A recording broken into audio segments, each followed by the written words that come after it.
Collette Elliot, by her own admission, was one of Labour MP Jack Dromey's harshest critics. The author, a daughter of a sex worker who penned her memoirs after being failed by the local authority and winning compensation, identified herself as a proud Erdingtonian. She saw Dromey as someone who was struggling to effect change in an area of Birmingham blighted by litter, a dying high street and crime. She was also one of the first to feature in our weekly dispatches from Erdington, which was a key battleground between the Tories and Labour. But 6 weeks later, on the morning after Dromey's win in the staunch working-class constituency, the mother of two admits that she had a last-minute change of heart. She could not bring herself to vote blue. This was a similar story across the northeastern suburb of the second city. Elliot's reasons were complex. Although still not a Dromey fan, her parochial outlook had changed to a more national one. The recent terror attacks in Manchester and London were, for her, a game-changer. She said could not vote for a party and a leader that had personally sanctioned consistent cuts to policing. Cuts that, she said, were very visible in the streets that she lived in through the closure of the local police station and a reduction of officers on the ground. Then there were the issues of social care and the NHS. For her the Labour manifesto hit more of the right notes. It was literally at the 11th hour, she said. I still feel that Jack needs to do more and be more visible in the constituency, but in the end I could not vote Tory. With everything that they were proposing, it would have left us on our knees here. I know they are still in power, but at least now we've got someone from Labour fighting our corner. Dromey actually increased his majority. The morning after the election he cut to relieved figure, describing the campaign as grueling. The former trade unionist and husband of Harriet Harman said he had been humbled by the experience. His constituency found itself a target for the Conservatives, emblematic of their battle for the working-class vote. Theresa May's now departed key advisor Nick Timothy, who is from the area, even wrote about Erdington modernisation as a key to the party's future. But in the end Dromey managed to stop Erdington conservatism in its tracks and keep a seat which his party has held for more than 40 years. And yet there were signs that Timothy's approach was working.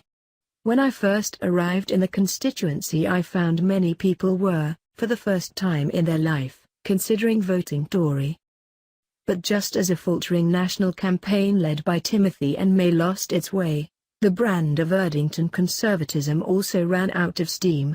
Dromey returned with an increased majority of 7,285 votes, up from 5,129 2 years ago, even though the Conservatives themselves increased their tally by 4,000.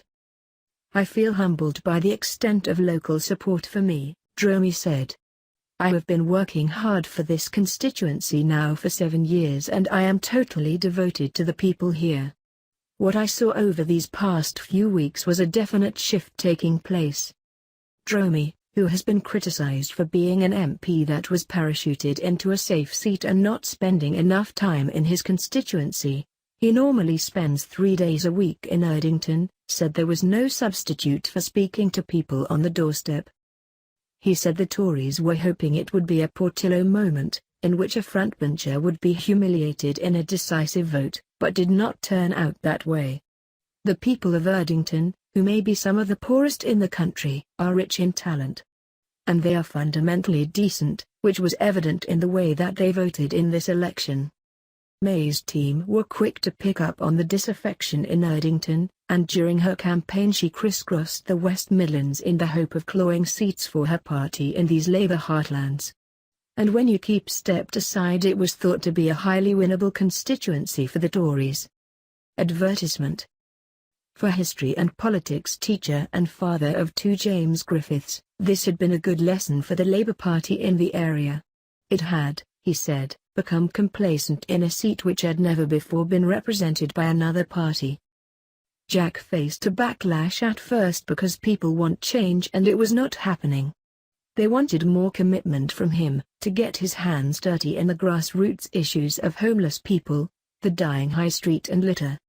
In a mock election 4 weeks ago, Griffiths's pupils at St Edmund Campion Catholic School correctly predicted the outcome of the local result, voting overwhelmingly for Labour. But in a discussion the day after in their teacher's office, these young people said they were desperate for change, for someone to breathe life into their suburb, create opportunities, clean up the streets. To be fair to Jack, he was seen out morning, noon and night canvassing and speaking to local people, said Griffiths. And then of course it really played in his favour when May's campaign began to wither. But, he added, I hope Labour has learned that they cannot take their vote around here for granted. They really need to work to get elected here. Especially next time. This was an election that felt as though it was run with someone pressing the fast-forward button. People started by questioning their local political instincts and were then rattled, thoughts scrambled by national tragedy and turmoil. Perhaps Dromey did enough on the ground in those final days to sway Erdington's wavering Labour voters back into the fold.